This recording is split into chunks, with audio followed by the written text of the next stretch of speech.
Do you remember what happened yesterday with Omar at story time? Yeah. Well, sugar, if anything bad starts to happen again, I want you to think of a labyrinth, like this one. Just keep it in your mind. And if anyone tries to hurt you, I want you to imagine that they're caught inside that circle. Do you hear what I'm saying? And you just walk away. How do you know all this stuff? I'm a librarian, honey. March! March! March!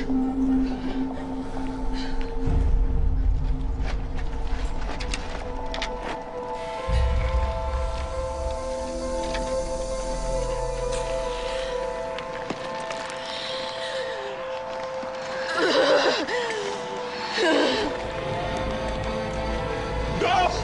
No, stop! Stop! Don't do it! Stop! You. You're here. How are you here? You're doing it. I've been through so much.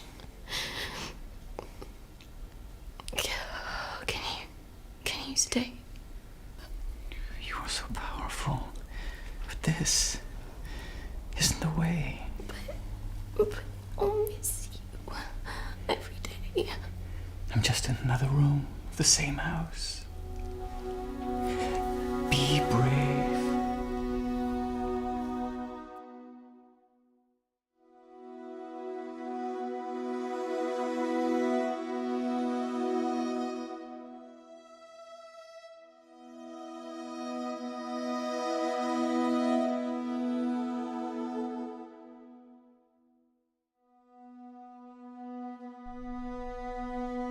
I have a lot of regrets.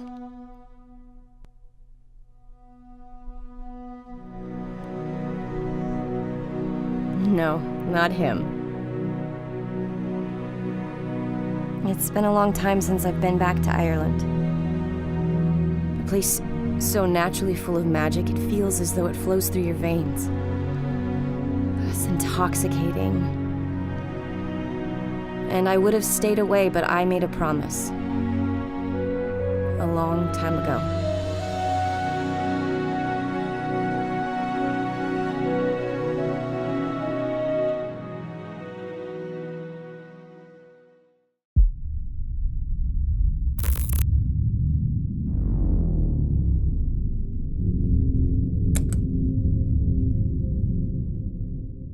Thank you for joining us on The Downing Cut. My next guest is an actress, writer, and gamer known for her roles in Z Nation, Twin Peaks, and Strollers. When she's not acting or streaming on Twitch, she's creating D&D-inspired TikToks, writing her debut novel, or pursuing her graduate degree in therapy for the younger generation. Please welcome Lisa Coronado to The Downing Cut. Lisa, how are you? I'm doing good. Cold. It's chilly, but I'm good. It's chilly. Yes. Wow. Well, I gotta say, it's been a long time, and for the audience, I gotta show you this. Oh no.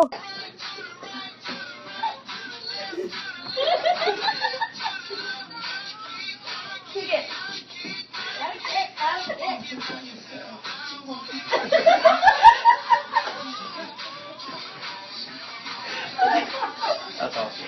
What is happening? Don't even try.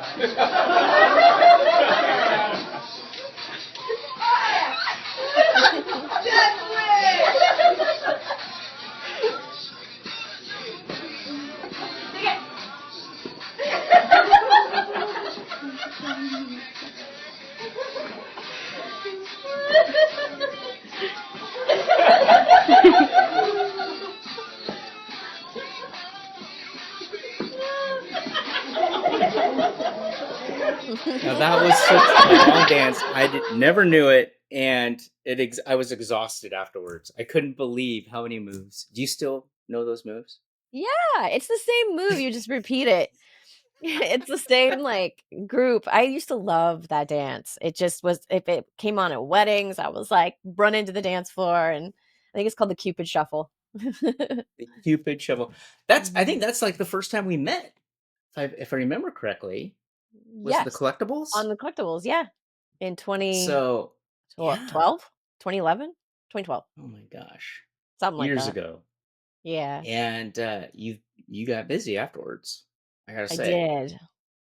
I So did. Z Nation, Twin Peaks. I mean, the list just goes on. It just like things just start opening up for you. What I want to ask, what was it that started your acting journey? What sparked that interest? I think like a lot of people, I kind of felt like an outcast in middle school and high school, and was struggling to just find my voice and my place in like that high school like culture.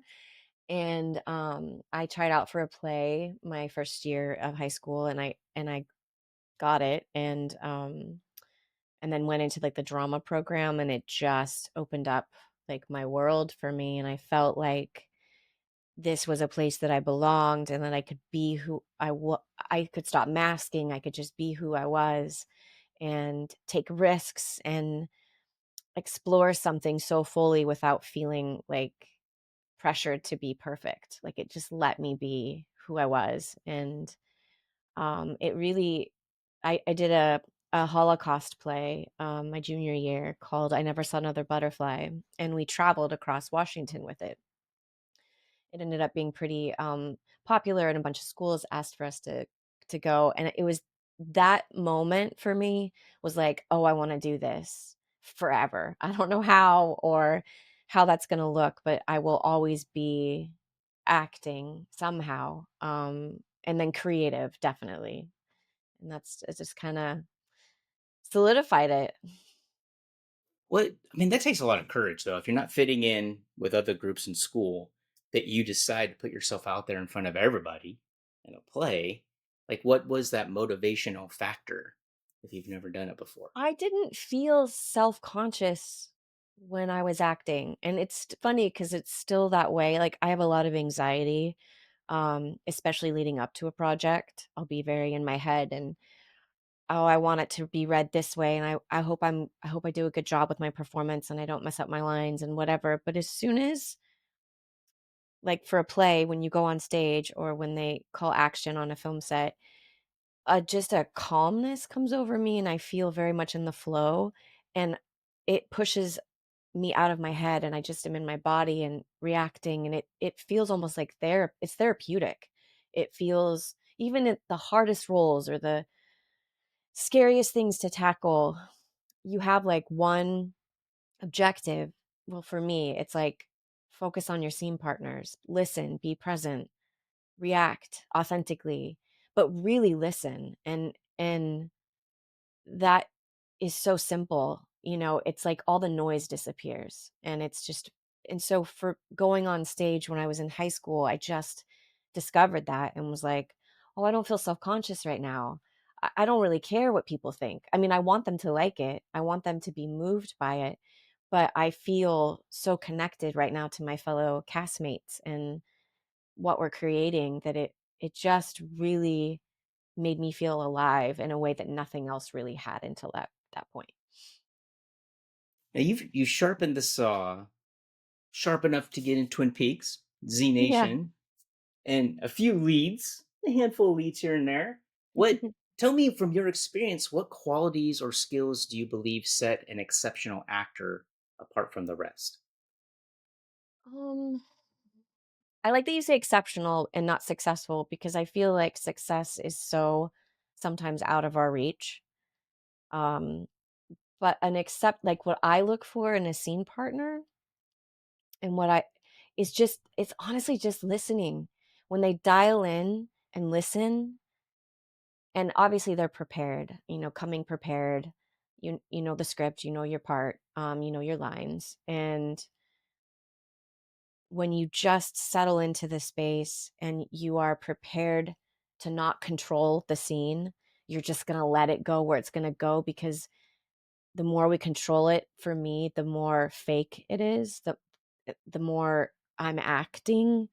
And if I let that go and I'm with a scene partner that's incredibly present and is listening to me and my cues or what I'm giving them, and then it just turns into this beautiful organic experience and connection. And I think that that takes practice and time.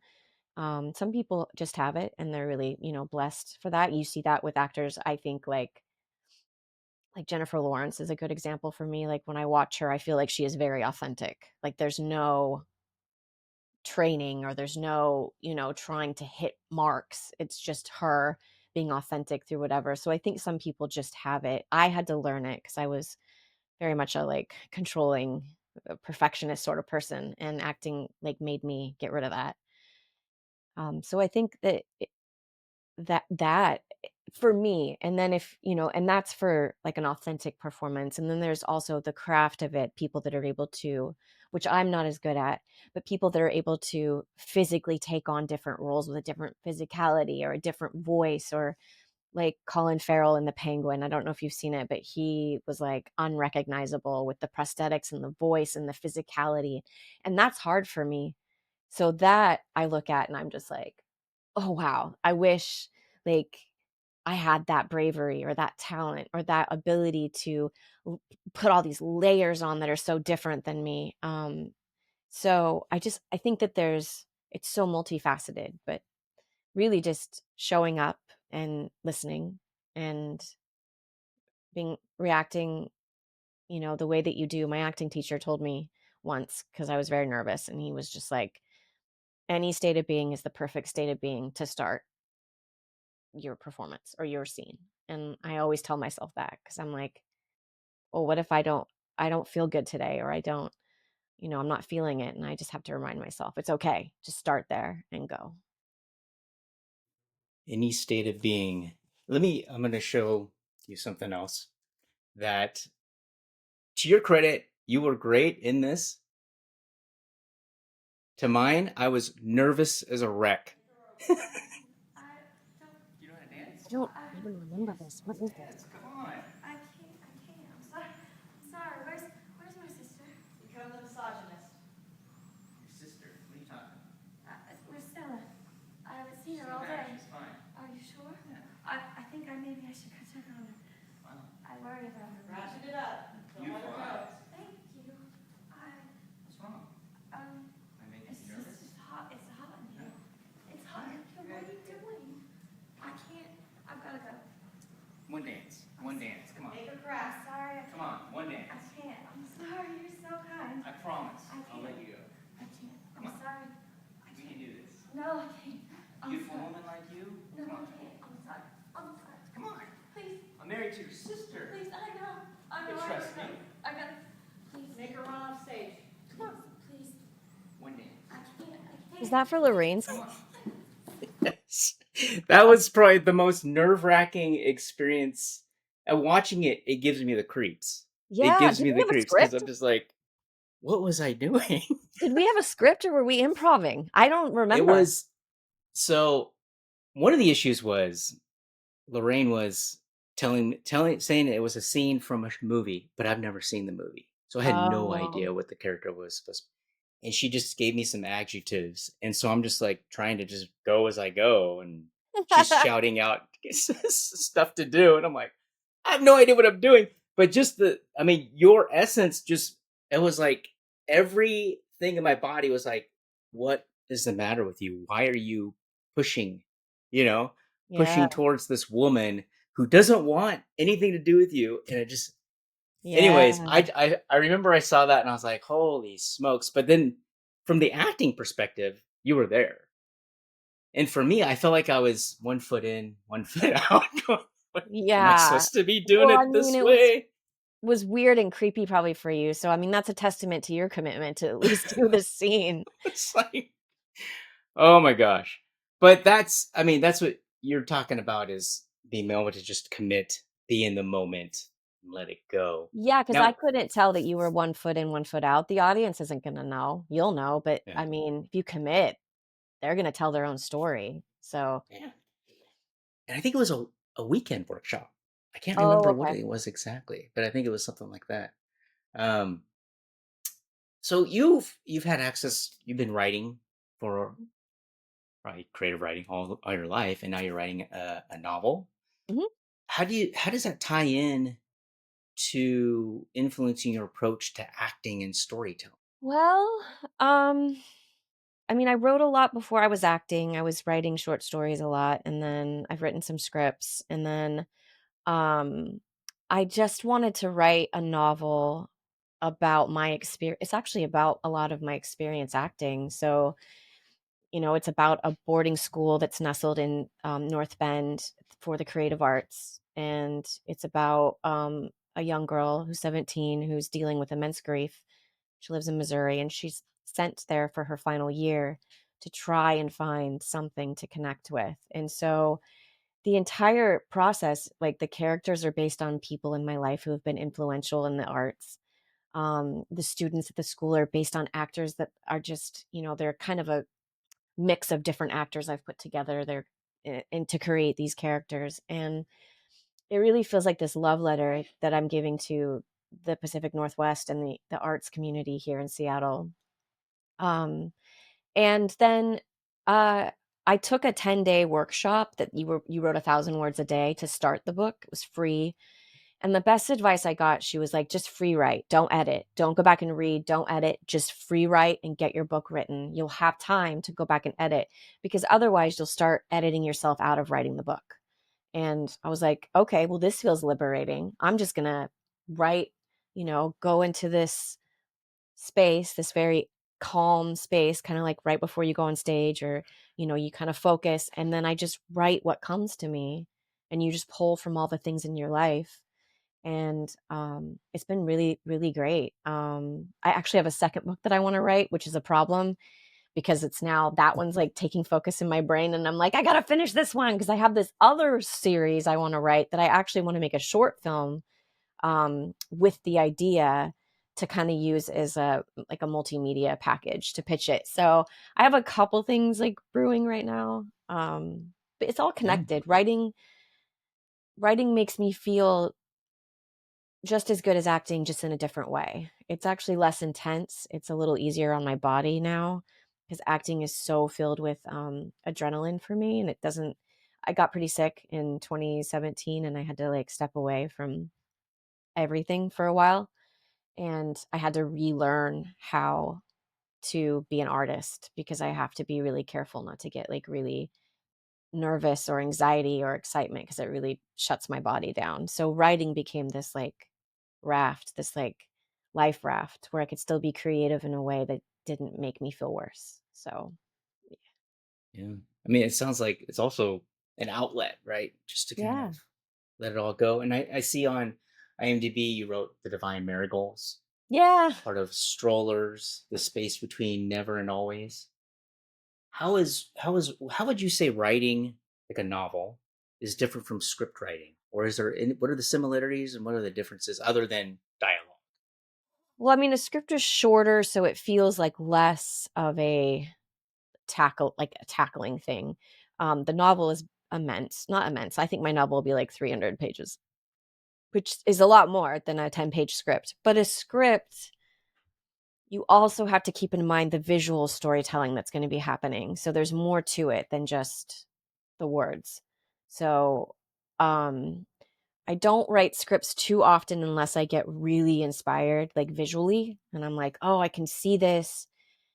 Like the last one I wrote, The Space Between Never and Always, I was watching a show called Fleabag and was like really inspired by this relationship between this priest and this woman that just couldn't be, even though they wanted to be together. And I was like, oh, I really want to write a short script about two people who obviously love each other but have to end whatever's happening. And then we made it take place in a church. and that one I didn't want a lot of dialogue. I wanted a lot of the stuff to be said in the silence. So it was a really good exercise for me to really pare down my writing and only write what was essential for dialogue. So I think they're two sides of the same coin. They just use a little bit of a different part of your brain. Like novel writing, I feel, is maybe a little more approachable for people. And screenwriting is definitely very specific. And I think it probably helps either if you're a huge film nerd or you have been on sets. So you kind of know how they run and whatnot. So yeah. What drew you to roles to play that you played on Z Nation and Twin Peaks, and how did those experiences shape your career? Well, Z Nation was my first television role. I'd been auditioning for Leverage for a couple years, and I just had always get a call back, and then I just could never quite book it. And Z Nation, I went in for a different role that I wasn't right for, and I knew it, and I didn't get it. And then I was on set. Oh no, I got called in for Dr. Murch, and I read with Nike, and it was for a doctor, and I didn't feel great about it. I was like, I'm not a doctor. I always get the mom. Like everyone wants to cast me as a mom. So, I was just like, this probably not going to happen. But it did say that she was brunette and petite. So I was like, okay, I'm short and I'm brunette. So I have that going for me. But, I auditioned and I was like, this is probably not going to be the role for me. And then I got a call that I needed to be in Spokane the same day that they needed me there, but I was on a different set. And I was like, I can't get there for the callbacks. I'm sorry. Like, I can't leave this other set that I'm on. And I was like, oh, great. I just ruined my chance. Like this, but I'm not going to walk off the set. So luckily they had their callbacks. They didn't find what they wanted. And they said, Lisa, can you get us another tape with this direction? And then I called up Angela DeMarco, who ran the scene with me, gave me some direction, like helped me put together like a solid audition tape. And I think I submitted that on like a Monday. And then SIF happened opening night Thursday, and we decked ourselves out, and we were at SIF, and I got the text or the message from my agent. She was like, you booked it, you need to join SAG tomorrow, and you need to be in Spokane on Sunday. And I was like, Oh, okay. smokes. It was wild. It was like the most exciting thing that had ever happened to me. And I was like, is this for real? Like, this doesn't happen to people in Seattle. I was just, because you're just so used to commercials and film. Like, I was so happy just to do that. I was like, that's what my career will be. TV just doesn't come here. And so yeah, and then playing Dr. Murch was hard because it just was a hard role. Like, at the time, I just was like, I don't know how to play her. And then I just I was like, you know what? I'm just going to be authentic. How would I feel in Apocalypse? How would I feel if I was the only person that could come up with a cure, even if the means I was using, the methods were questionable, but I'm going to save humanity. So, it really just had to do that. So that was really exciting. And then I got to do 3 seasons of that with them.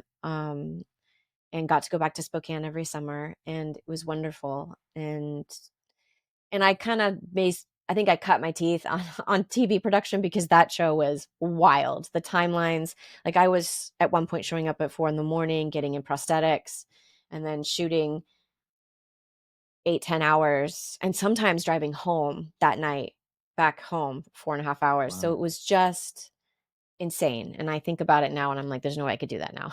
I'm glad I was young when I booked it. And then I got Twin Peaks in 2015, and that I didn't know what I was auditioning for.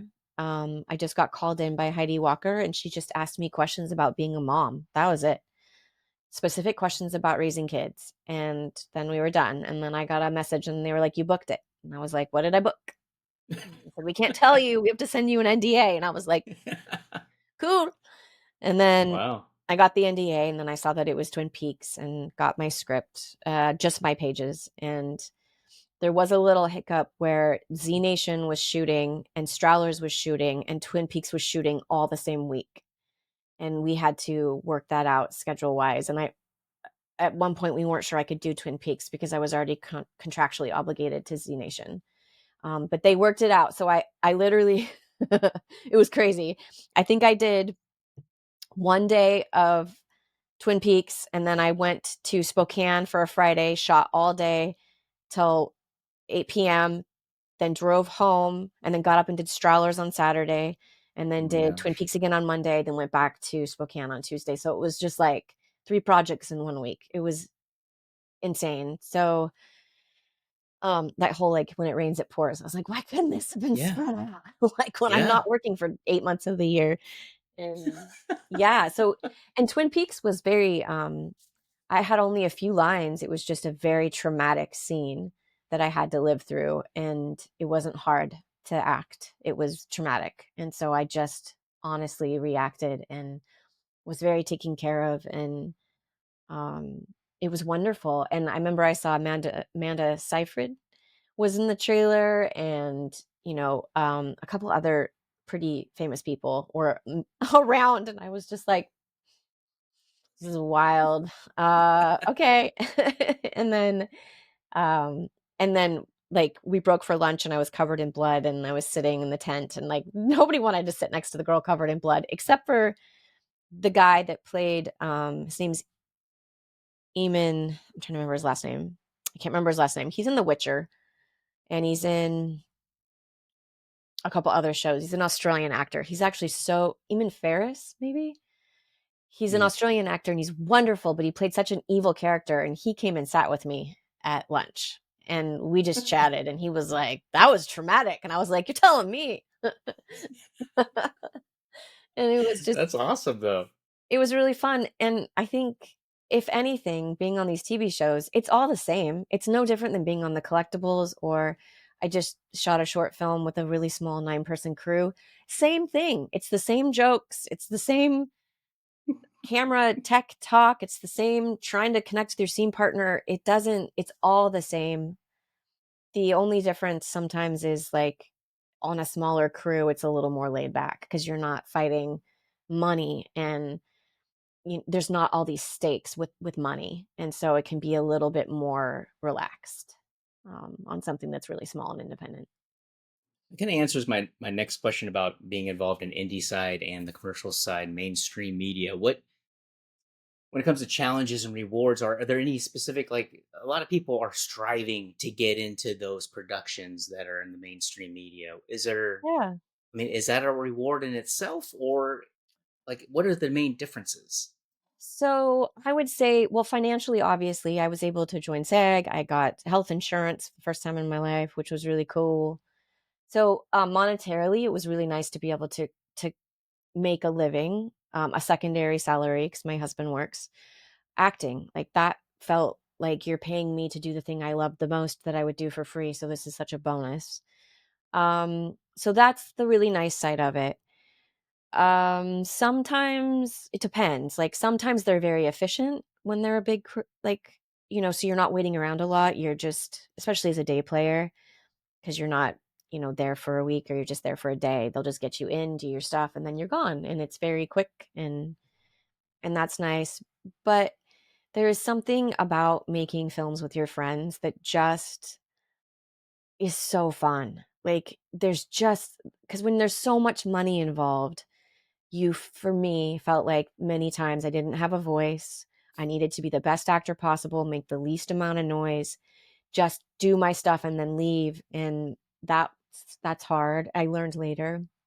Like I had a hard time standing up for myself if something was not feeling right, or if a scene that we were doing like somehow was like injuring me, or you just struggle. You're like, do I say something? I don't want to get fired, but also this is like not working for me, and safety is involved. So when it's a smaller scale thing, those things don't really usually pop up, because you can just be like, hey, this thing is hurting my neck, or this, I can't do this scene very many more times because it's just really physically draining, or you have a little bit more of a voice. So I think now I'm definitely more into because I'm going to school, and I just have taken that out of the equation now. I'm just doing projects with friends, and people that I've worked with before and that are careful with my health, and that I can ask for these kind of accommodations with. Um, so yeah, and then commercials are just, those are pretty fun because those are local, and then you get to know the crew and you see the same people, and they're really fun. I always had a good time with that. And the goal was always wanting to be a regular on a TV show. I mean, that just sounds like a blast to work with the same people and develop that family and make a good living. But I think now the end product isn't as important to me as the experience of creating the art. That became the most important thing for me. And that's what I look for now when I take on a project, which isn't very many. I'm only doing a couple a year. And, our friend Darlene Sellers always had this saying, and it was like, you got to have two of three, right? It's either got to make a lot of money, be a great script, or you got to love the people. So if I'm not making money, it's got to be a good script and I got to love the people. And that's kind of how, I choose it now. I'm like, okay. And Yeah. I'll come play. And like, it was so fun to get on set at the end of this last year and just be around friends. And it's hard because then I'm like, oh God, that is what I want to do for a living. And I'm in grad school and I'm like, no, stay focused. we're going to be a counselor who does like small projects on the side. So Yeah. Yeah. Well, I think that's, first of all, Darlene Sellers, that's great advice. I saw her the other on a video and reached out to her. But I do, when you're going back to like the actual production sets, there's a different type of pressure. And I can see that the way you're talking about it, where you feel like you just got to get in and do your job. It's not so much of a collaborative type thing like you would yeah, in an I will indie say that project. David Lynch did not make me feel that way. He gave me the space I needed. And when they were doing the camera test or like the rehearsal with the camera where I was supposed to scream really horrifically when my kid gets hit by a car, the cameraman wanted to hear my scream, and I was like, okay. And he looked at him and was like, she's not going to do that. Save your voice, save it for when we're rolling. And he was very protective of me. And so I felt no pressure on that set, and it was so nice. And I could see why people love working for him, because he just creates this intimate setting like a small set in a very large set. So it was, it can happen. I think it Mhm. can happen. It's just a little bit more rare. It's like remembering that you're human. Exactly. That we're here to have fun and make a show. And yeah, Yeah. yeah. So tell me, how does gaming and streaming on Twitch connect with your creative pursuits in film and writing? So I started streaming, right before COVID lockdown, which was good timing. And it's when I had been sick and had recently been diagnosed with Lyme disease and was trying to figure out like, how do I navigate this? Um, I was going pretty cuckoo, pretty bananas, because I was not creating and I was home a lot and I was feeling very isolated. And I just was like, I had done some shows before for other people on Twitch, come in and like I did a 1 or 2 year show for Zombie Orpheus at a studio, and was like, well, what if I just stick a camera on my TV in my bedroom and play some PlayStation games and live stream it? And I just winged it and taught myself the tech, taught myself OBS and capture card and overlays, and just taught myself everything. And then I loved it. I was like, oh my gosh, I can make my own schedule. I can stream when I feel good. I can take it easy, and I'm playing games and I'm chatting with people. And then I thought that was going to be my career for a little bit. I was like, oh, maybe I'll just do this. And if I can, get enough people, you can make a career. It's just, to put it in perspective, I was in the top 1.5% of streamers as far as followers and viewers and whatnot. And I still wasn't, I was making maybe $400 a month at the most. And Wow. so you have to be in like the 0.02% of streamers to actually make like revenue. It's really hard. It takes a lot of um work, like creating like YouTube videos to try to like cross promote and showing up to conventions and a lot of stuff that I didn't physically have the energy for. So I think at some point, and in 2020 we started streaming a D&D type game with a bunch of actors. I had Connor Marks, Trin Miller, Brian Lewis, Jesse Keeter, and it was in May of 2020 because we were on lockdown, and we were all like, well, let's just once a week come together and do like a D&D campaign with a ton of improv and story. And we had the same characters for a year. We created a 8-season story arc, and it was the most creatively fulfilled I felt in I don't know how long. It was so fun. And it just really showed me that you can be creative in all mediums. It doesn't matter. Like doing it like this over a camera, we're not in the same room together. I still had some of the best times of my life. I will always remember that show. And people came and watched it, and we had fan art made for us, and it just was so wonderful, and I think really healing for me because I was grieving my old self and having to let that specific dream go. And it let me be creative and do what I love. So I think streaming, when I'm playing video games, I'm not acting. I'm obviously me, but I'm chatting with people, and I would make like redeems, like they could redeem accents and different things that I could do for 5 minutes while I'm playing. So it kind of kept me still a little bit engaged in the craft of acting without being anything too too taxing. So I just stopped streaming full time in August. So I'll probably pop in the summer now.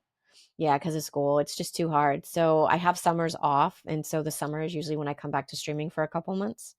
And then I still have my Discord community, and I still play games all the time. Like video games are uh, my dream is to get on one of those full motion video games, like those detective video games where like they have real actors and it's not mocap, like it's just actually the actors. That would be such a dream for me.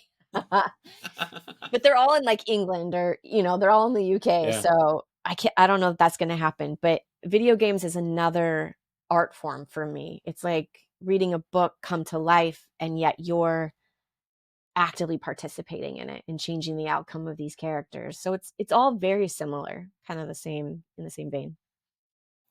How does your family support you in these endeavors? What does that usually look like? I mean, when I was acting full time, they were great. I mean, they just were rooting me on and, wanted me to make it. And it's a little hard though, because, my husband was floating us mostly financially until I started like booking commercials and stuff. And then it was really great. And then I got sick, and then I couldn't work. And that was really hard again. And now I'll like say yes to a project, and then I will for like weeks have so much anxiety about it, about like, what if I don't feel good that day? Like it's really hard to navigate when I don't feel good. And then he just looks at me and he's like, Lisa, go do this. You're going to be so happy, and your mental health is going to be so good when you're done. And he's right. Every time, even if I don't feel good, this last shoot, I did not feel good. I was struggling, and they took care of me. They accommodated me in a way that made it so I could do the film, and it didn't disrupt anything. I just needed a chair to sit on between takes, or, like just a place to sit down. And after I was done, I just looked at David Hogan and I was like, this is the best part, when you finish and you feel so good and you did it, and like everyone feels so connected. And I was like, I'm so glad I did it. My husband was right. Which film is that? It's called Adult Children. Connor Marks wrote it, and Jesse Keeter directed it. We have one more little pickup shot to do in a couple weeks, and then I think he wants to film festival it. We weren't sure if we were just going to throw it online or film festival it. We'll see how it turns out, but it's a good length for festivals, and it deals with addiction and family, in a family dynamic. So it's kind of a good festival material, sort of. So we might submit to a few places and then see what happens from there. So So from your experience from high school to getting on Z Nation, Twin Peaks, and doing writing scripts and acting in short films and feature films, what kind of advice would you give to aspiring actors who are just trying to, or even writers who are trying to maneuver this creative industry? For actors, I guess I can speak from experience because it does go really, really, really fast. As you get the older you get, your life just starts going so fast. So there really is a limited amount of time. I think the biggest thing is when you get a job and you feel so good about it, and then you don't work for 10 months or you don't work for 8 or 9 months, and it's so hard to make sure that you're doing an improv class or some keep yourself involved in the arts, even if it's not acting on a set, because your soul will thank you for that. Like, it's so important to keep that because it can be really despairing between projects. I remember I came off a movie called Different Drummers in 2012, and it was my first big movie that I got flown out for, and it was such a great part, and I loved it. It was so great. And then I don't think I worked again for 8 months, maybe. And I just was like, I would panic and I would just be like, I can't do this. And if you live in a market like ours, which is small, and I think it's taken a hit since COVID and the writer's strikes, from what I understand, it's really hard right now for everybody. Um, you're going to need something else to get you going. And the second part of that is that to be an actor, you need to bring life experience, I believe. You need to experience things, live your life outside of acting, you know, travel if you can afford it, or even just getting out, meeting different people, taking classes in something else, doing other things, because you'll bring all that with you to your acting life. And that just makes it richer. So by doing these other things, you're not turning your back on your artist life. You're making it fuller. Um, because an artist, like, you're human, and as humans, we need these human experiences. And yeah, because I think for me personally, I would get very laser focused on, I need another job. When's my next job? When's the next job? And it took the joy out of it for me. And so that's that. And then, just little things like get a good agent, get some headshots, take some classes, meet people. I know that they say that, but like, if you take a free job or you get on a set or you come on as an extra, which I've done plenty of extra work in the beginning, that's all I did. And or even as a PA, or just get on a set, meet people, because if you're nice, if you're easy to be around, the bar is really low, like, for people to invite you back. You just need to, what I mean? You just need to be a good person and be enjoyable to be around. And then they're like, oh yeah, that person was great on set. Let's invite them back. And I think building your artist community will help you, just support you through everything. And if your only goal is, I want to be, who's famous right now? I want to be Timothy Chalamet, or I want to be Zendaya, or I want to be, Sydney Sweeney, that it's gonna be so narrow, because your only goal is to achieve fame and that level of success. And there's so many other parts to being an artist. Like Nikki Glazer at the Golden Globes she hosted it and gave such a good speech. And she was like, I want to, shout out this room full of the hardest working actors in the biz. So raise your glass to the servers. And I was like, oh, yeah, she gets it. Right. She gets it, because, it's hard, and such a small amount of people achieve that level of success. Not saying that it can't happen, but you got to find joy in the process and in the art itself. Otherwise you will give up, you'll burn out. So yeah, that was a long answer. Sorry. No, that's a good answer, because there's a couple things I want to touch on. Is that what it sounds like to me is experience life and gain that perspective. Don't always just focus on acting. Because if you Right. have nothing to bring to the table from outside of acting, Right. that kind of lessens your content of what you can do. Because the only thing you can do is just pretend, versus Right. live it. And I think Right. I've seen actors where you think you see them play a role and you're like, you really didn't even think about this. All you did was watch a movie and you're trying to Hmm. emulate what you saw in that movie. And like you can kind of see that and point that out. But I think that's really good advice because I think a lot of people, the typical answer that I've heard is take classes, get involved and network. But I haven't heard live life, go Yeah, outside that and just travel and experience and open to perspectives and your perceptions on things and embrace them to understand what that means to you. Because the end all, acting isn't just everything. It's just a little part of you. And there's so many different facets of you that just like a diamond, there's different shapes and sizes and things that you can look at to really enhance who you are. And I think that's key. it What is. Yeah, for yeah. sure. And you'll always be an artist. Yeah, I'm an artist if I'm in the woods hiking. I'm an artist if I'm on vacation with my family. Like it's a part of who I am. I don't have to be acting to be an artist. And Yeah. that took me a long time to understand. And Right. I think it just in hindsight, you learn that with experience. But I will, when I'm 80 years old and probably in some, hopefully gaming nursing home. I would love to start a D&D nursing home or like D&D assisted living, like something really fun. I am going to be an artist till the day I die. And that's just who I am. And I think that as long as you hold on to that, you can let go sometimes of that pressure. Is there any reoccurring themes or messages that you strive to explore in the stories that you tell or write about? That's changed. So it's funny. There wasn't, so for a while, for a little bit when I started actually getting some success, it was because I was playing a mom and I was a mom. So it was very second nature to me. It was pretty easy. And so I looked for those roles because I was like, I know I can get those pretty good. That's not a stretch for me. And then um it's really funny. Just playing this part that I played a couple weeks ago, I played a recovering addict, which is not a part that most people would give me. um, and I went into it in my head and I was like, I gotta be so good and like so different from Lisa. And I gotta look like, I was like, Natasha Leone could kill this or this person could kill it. Like I need to be like edgy and just all this BS.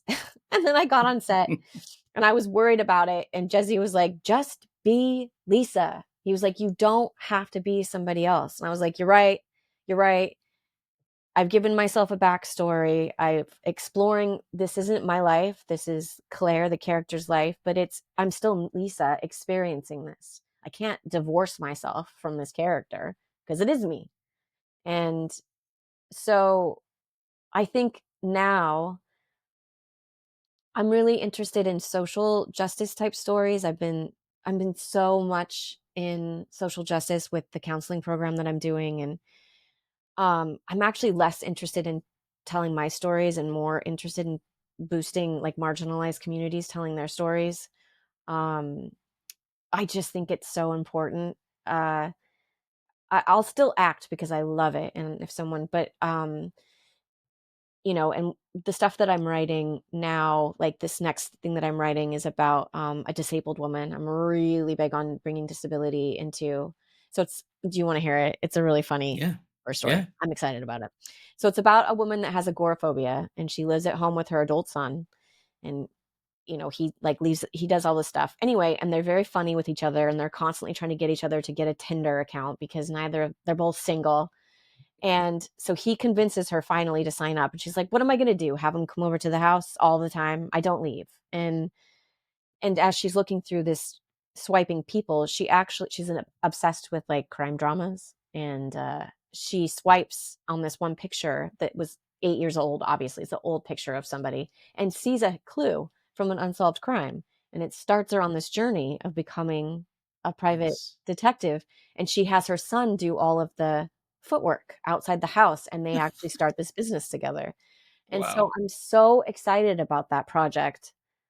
I Yeah. want to shoot a short film with my son and myself, just Yeah. as a like a to pitch the book. And so I want to really, I understand the disability community because I was pretty much disabled for a couple years, and now I have like a partial disability, and I want to boost those stories. And then that it's just more important to me, I think.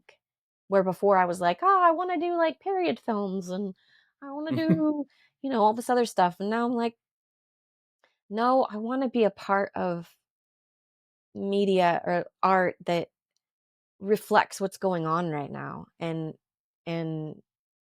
gives voices to people that don't have them. And if I'm not involved in it, or if all I do is I like connect people, that's great. Because it is important, I think. So yeah, it's changed a little bit, like just because my life has changed, especially going down this sociology, psychology, counseling route. It's just changed the way I've think about things.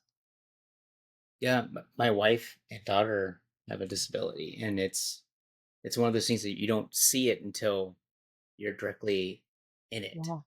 and you actually Yeah. realize, oh, okay, now it's one of those things that just opens up your perception to really understand what it's like and what they go through. So, Mm.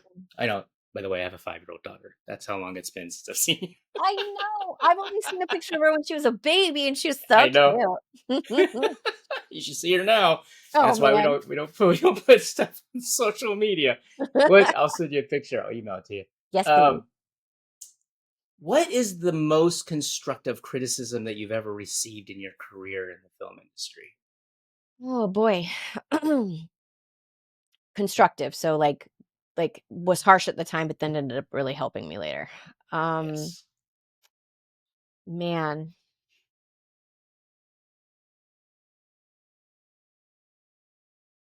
I mean, uh, so when we did the collectibles, right then I had just started taking actors work, which was this 3-day intensive weekend 4 times a year. And that's when my career changed. That's when I Mm. started booking things because that class was so beneficial at stripping away like the armor and the defenses and the perfectionism, and it allowed me to be human and fail and take risks, and it's what I needed. um and I think honestly from my teacher Steven Anderson, because I was struggling so much with like, why can't I have all these ideas how I want this scene to go and look, and he just looked at me and he was like, Lisa, art doesn't know the outcome, so how can you? And I was like, what? But and I think about that all the time because I was notorious for being so like not hesitant or not wanting to do things if they scared me, and Mm. like not grouchy about it, but just like, oh God, I'm so not, and then I would do the scene and it'd be fine. And so he just constantly was like, stop trying to control what happens. And that helped me more than any, I think, bit of advice I ever had, to just relax into it. You know, it just, I think, just for somebody that was like me, that wanted so bad to succeed and be so good, because I was so, like, not self conscious, but I just was so terrified of failing, um, because of probably, deep seated self conscious, like, issues. And he just really gave me the permission to fail. And that was so important in my life at that point. So, yeah, that's probably like the best advice. And he gave a lot of good advice, but that one really, really stuck out. I think I remember taking a workshop with him. Yeah. Yeah. The it's it's amazing on there's certain aspects in life where we kind of we get to a point where we start having to kind of strip off everything that we've learned, everything that in order to be real and Mhm. genuine as an actor. I mean, obviously there's people, they have the persona and they're always going to be this way and they have to act a certain way and say it. But when you're an actor, it's like you can't hang on to that. You got to let it all go. And You it's just do. getting rid of that inhibitions and the facade and the structure and their face and just whatever goes goes. Yeah, and I love it when a director's like doing takes and then they're like, okay, do it wrong this time. And you're like, what? I didn't do it wrong. And then it just opens your brain up and you're like, you let go of whatever you were trying to do and you just are really, you're free and you kind of hit that flow state and it's so fun. Like, I love it. I'm gonna use that. That's good advice. Just do it wrong. Just do it wrong. Just do it What wrong. what genre would your life be if someone were to direct a film about you? I don't know. What genre? Probably a rom-com. I don't know. Like, Tony and I have a pretty great relationship. My husband, we met when I was 16. And we've been together ever Wow. since. We had kids young. We were 19. Um, and it's just been a rom-com. I think that would just be what it is. Like, there's comedic moments. We've had some really heavy moments, and I feel like at the center of everything is our relationship. So it just, like, I have my art, and he's like he's a coach. He's been a soccer coach for 20 years for free. Oh wow. And he's That's he's passion. loved soccer forever, and they love him. He's so good. So we each have our passionate things, and then we come together with this really solid relationship, and I feel really lucky about it. So I think that would probably be, and then there's lots of comedy because I'm a spicy actor and he's like super zen. Is there anything that you did in the past to get a part that you desperately wanted? I'm trying to remember. I didn't do, like, I never did any crazy haircuts. Now I would. But back then I was like, I have tattoos now. I was like, I'm not playing young moms anymore, so I'm getting tattoos. I'm just like, let the inhibitions go. I mean, we all kind of, I'm trying to think if, like, I've fluffed my resume, of course, but I've never actually had to do anything on it that I said that I could do that I couldn't do. Thank God. Yeah. What Like, did do this now. I know. I don't know what I mean, I auditioned for Grimm 25 times. I drove down to Portland. 25 times? Called back every time, usually down to me and another lady. And then the Holy 25th time, smokes. I booked off a tape the smallest role. I was like, no. Oh my gosh. I think I had an audition for Leverage once and I drove down there and I didn't get it. And I'm like, I'm not driving down there ever again.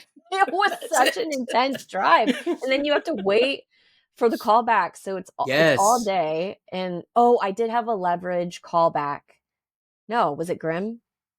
No, it was Leverage. I had a Leverage callback with Jonathan Frakes. And it's the only time I ever lost my mind. I lost the words. I couldn't do the script. I was like, what's wrong with me? My brain is like, it's scrambled. And his like feedback was, okay, that's good, but you need to shorten it. And I was like, I know. I'm drawing this out because I'm nervous. It was so bad. I did not get the part. I never booked Oh my Leverage. And it was just, I don't think I've done anything really wild to get a part. They're just, I feel like Seattle is pretty tame. And so there's not a lot of, the ones that I really wanted, there was like a couple that I really wanted different drummers so badly because I read the book and it was based on a true story and I loved it. And I got that part. And then I didn't know that I was auditioning for Twin Peaks, so there was nothing to do about that one. Oh yeah. And then Yeah. Z Nation, I didn't think I'd get that part. I just was like, this isn't for me. And I did. So, and then everything else was just films and commercials. Was there anything really? No. I auditioned for what was it called? It was a movie they shot with Casey Affleck like 2 years ago, maybe. Dreamin' Wild. I think that's what it's called. And I had a callback. Well, they inquired about a callback, but I had only had one of the vaccines, and my second vaccine, COVID vaccine, I had to space mine out 6 months because of my health. They were just worried it was going to flare up my line. Yeah. So I wasn't going to have the second vaccine until after the shoot date, and they needed me fully vaxxed. And I thought about it, and I was like, do I just do this to try to get this call back? But ultimately I was like, no, I'm going to put my health first. I'm just going to listen to my doctors. And so I think maybe that's the closest I ever came to compromising something for a part. Wow. Back in the day, I had someone ask me if I wanted to shave my head. I said no. Just to play a monk in a short film. I'm like, really? A short film? No. I did dye my hair blonde to play Final Fantasy 6. They were making a trailer for it, and I was playing Terra, and she has green hair, and they asked if I would dye it blonde because it would be easier to turn green on the green screen, and I did it. So I did do that, and that was for Ben Pole. That was a really fun little shoot that ended up, they didn't get permission from Square Enix to make the actual full movie, but they could keep the trailer up. So the trailer is still there. So I did dye my hair blonde. Thank you for reminding me. But like that's as crazy as I got. I didn't ever have to lose weight or gain weight or change anything. Nah. I just was like me. It's like, this is what you get. That's the way it should be. Yeah. Is there a reason why you've stayed in Seattle? Other than, I understand your husband has a job, but if your husband didn't have a job that locked him down, if that's the case, would you guys pick up and go somewhere where the industry is a lot larger? I think, well, originally I moved right after high school to Capitol Hill to go to Cornish, and then I was going to move to LA. And then we got pregnant and decided to have our son and get married. So that deflected that. And then I got back into acting when he was 2. I worked on Rose Red, which was a huge production here. And I slowly like did some extra work and like dipped my foot in. And then we had Bella. And then it wasn't until I think I was 30 or 31. Tony Dupay actually told me in a class, he's like, Lisa, when you get older, you're going to book mom roles. And I was like, okay. And at this point I was like 29, 30. And I'm like, I'm already there. I'm already a mom. And then somewhere around like 33, that age, I started like booking stuff, mom roles. And then it just changed. And we didn't move because of the kids. I didn't want to uproot them from their friends and my family and everything. So, when I went to the Twin Peaks red carpet premiere in LA, it was like the craziest, coolest thing ever. I think that was in May of 2017. I was getting ready to start to interview for a manager in Los Angeles. Like that was the next step. And then I got really sick and ended up in the hospital for like 2 months and in and out. And then that started this whole thing. And I tried to act until 2018 on my birthday in October. I had to film an Amazon commercial and I was so sick. I almost collapsed. And I just was like, barely drove myself home. We didn't know what I was sick with at this point. We just knew I was sick. And I just told my agent, I was like, I can't do this anymore. I don't know what's wrong with me. And I just keep relapsing. And so it kind of stopped that plan of getting that. I think ideal, like if that had not happened, ideally, I would have loved to have somehow gotten a work visa for Vancouver, Canada. Like that's where I would have liked to have worked. It's close to Seattle. I wouldn't be so far from my family. There's so much work there. I never wanted to move to Los Angeles just because that's not where my like home base was. That wasn't where my support system was. There is people there now. Now I've got tons of friends there and I'm like, oh, well, like could totally move there now, but I'm not, that's not where my life's taking me right now. So I just felt really lucky that I got to do as much as I got to do living in Seattle. Like I felt like I had the best of both worlds. I could stay home, keep my kids here and still act and make a small living, like just some money off of it. And it was pretty great. And now I don't know. Like now I just do really great passion projects with people that, I think are going to feed my soul and are characters that are interesting and stories that I want to tell. And I don't have any of the stress or pressure of auditioning or, Yes. the actor grind that I did for like 15 years. So, Yeah. yeah. And plus now they're doing more tape auditions. I know. So you don't have to be there. So you can just send in a tape. So that's good. I think that that's incredible. I know that there's a lot of casting directors that don't like it and people that don't like it. And I come from the side that you are now making this accessible. Accessibility is huge. If you want to go back to in-person casting, fine, but you need to give the option of people to submit tapes. Because, it's so hard when you're auditioning constantly, especially when I was driving to Portland all the time. That was a full 10 hours for one audition. And it was, I think now with tapes, plus me personally, I like being in the room, but I get a lot of nerves that I know are kind of eking into my audition. And when I do a tape, I get to show them what I will be like on set without those crazy nerves. And so for me, I get to show my best self. So I like it. I am the same way. There's one time I showed up at an audition and literally dropped all my lines. I couldn't remember anything. It was just gone.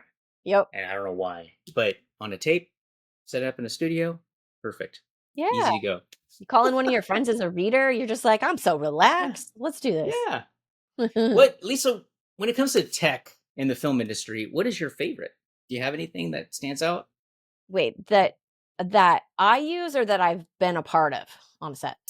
All the above. Anything that stands out, you're like, this is really cool. I'll give you two. One for myself, personally, because I write scripts. I really like Writer Duet. That's the software that I'm using right now. I'm enjoying it. I've also used Final Draft and Celtics, but Writer Duet's currently my go-to for script writing right now. And then as far as like the cool things, one of the first films I ever did was shot on 8mm film, and I was just geeking out. I'm like old school. I like film. It looks so good. You don't have high def of your pores. It like makes everything just look beautiful. And I'm getting older, so Oh my gosh. I want things to look nice. So if you've got a really nice camera, I will geek out over it. And if you've got film, which nobody pretty much does, but it looks so pretty. What about digital? What kind of digital camera do you geek out over? If I see an Ari, those look pretty good. It's more the lenses. I love seeing the cool lenses. What is that one lens? We shot something with it.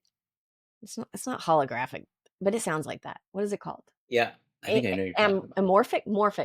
Amorphic? No. Anamorphic lens. That looks super good. So I'm a fan of that. Yes. It's a gear nerd. Okay, let me ask you a serious question when it comes to like high def. How do you feel about AI in the film industry? Because obviously, think about this. You're playing video games. Yeah. I'm sure there's a little bit of AI in there. Oh, totally. Well, I like that they use my brain stopped braining. I know what it's called. When the actors go in and have all the like mocap. Yes, mocap. Thank you. I like that translates and they use like actual people's faces. I think here's the thing about AI. I think there's a way to do it ethically. I think there needs to be massive conversations around that about consent and ethics, but I don't think we're going to be able to get away from it. I think that's just where our tech is going. I mean, that's where I stand right now. That could change. I think there's a lot of gray area around consent. I don't want people using my image or my voice without my consent or without paying me. There's a lot of stuff around that. And then it freaks me out because AI is not great yet. Like I can always tell when it's an AI like profile or whatnot. But when it gets to the point where we can't tell, I have trust issues, man.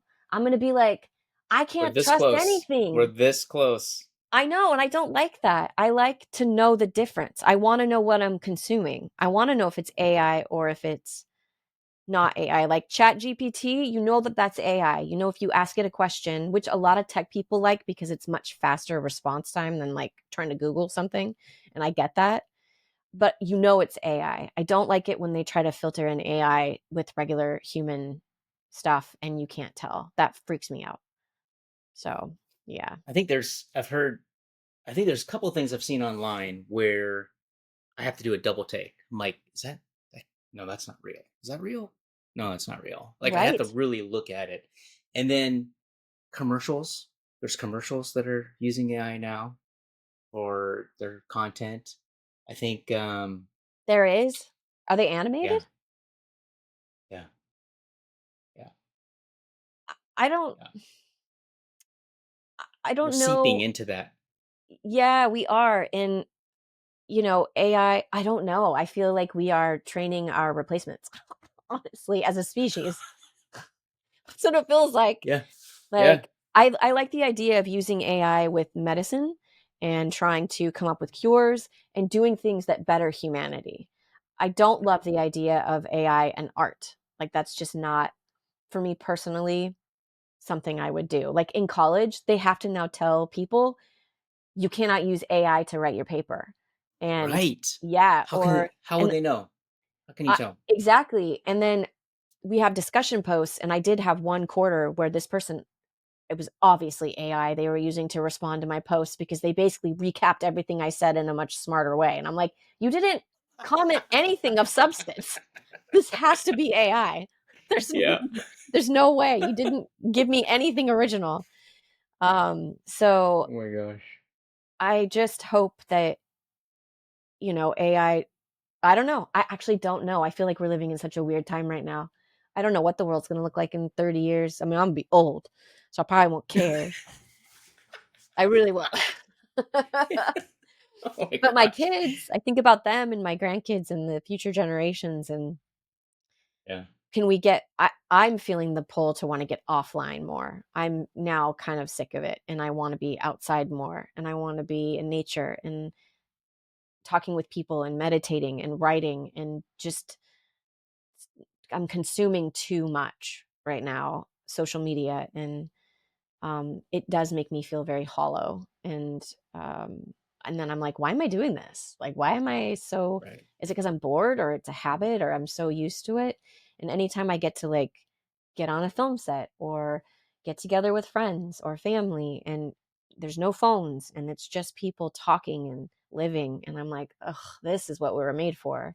This is humanity. This is connection, and um, I miss it. So yeah. What about Twitch? I do love Twitch. I loved Twitch for what it was because it gave me a way to connect when I had a disability and I couldn't do all those things that I wanted to do. Mhm. And I love my online community of friends.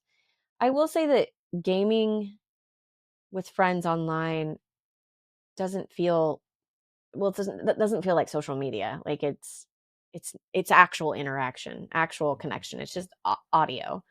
You're chatting with each other, and I've got film friends now that I play Fortnite with, so it's so fun. And then we catch up on all the film things and play Fortnite against a bunch of 10-year-olds and get our butts kicked, and it's so fun. And games are different for me. Like that's just a Yeah. different category. I'll love that forever. It's such a blessing, I think, for connection.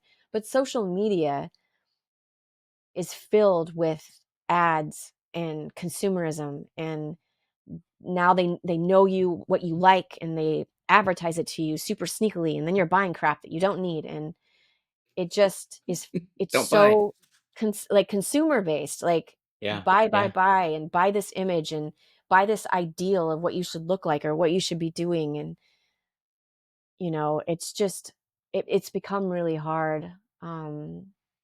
I don't know. I struggle with it. It doesn't make me feel great.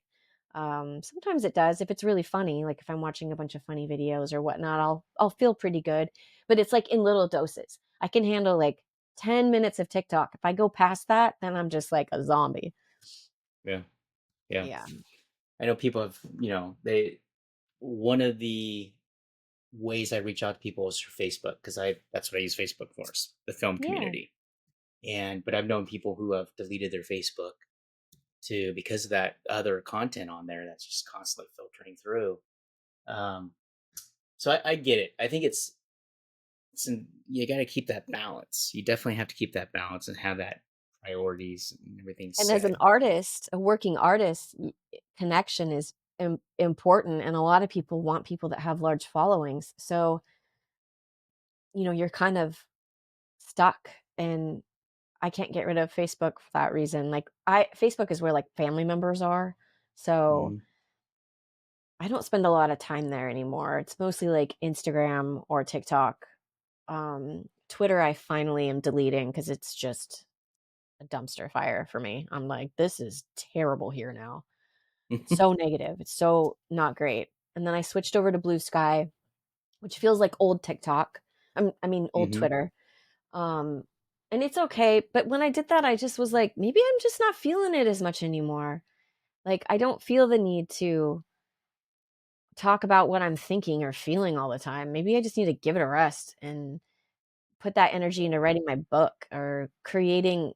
Like, I like my I have my main TikTok account, and then I have this one that I gave you that I started this summer, and it's literally just D&D skits and dad jokes, like Dungeons and Dragons nerdy dad jokes, and that's it. And I love that account because I get to be creative, but I don't feel like I need to speak on anything.